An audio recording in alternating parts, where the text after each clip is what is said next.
In this tip, we'll see how to use grep to count number of matches. First, let's see how to count the number of input lines matching the given pattern.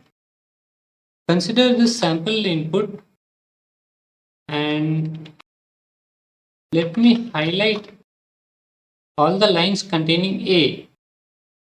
If you want to count how many lines are matched, then you can use the -C option.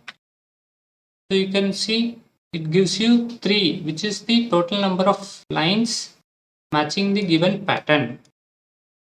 By adding -V, you will get all the input lines which do not match the given pattern. Let me give you another example. So this will count all the input lines which contain all the vowels. So apparently there are 640 dictionary words which contain all the vowels.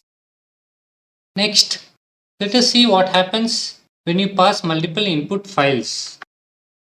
So you will get results for each files separately. So this particular file has 2 matches and this file has 6 matches. Let me try another pattern.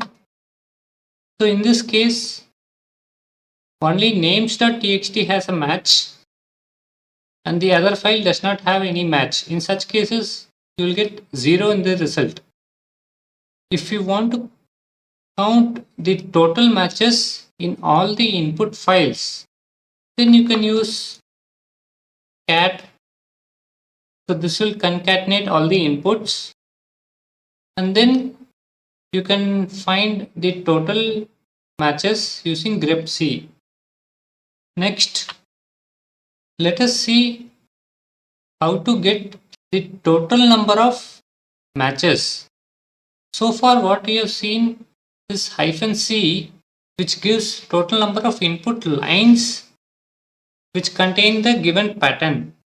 In this case, we want to count total occurrence of vowel characters. So 1, 2, 3, 4, 5, 6, 7. So our goal is to get 7 as the result. If we use just -C, we will get 4 because that's the total number of input lines matching the given pattern.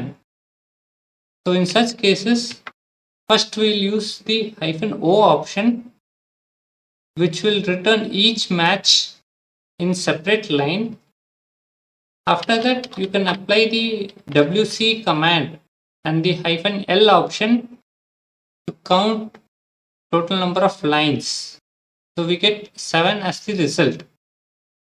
If you have the ripgrep command, then you can just use -C and -O together.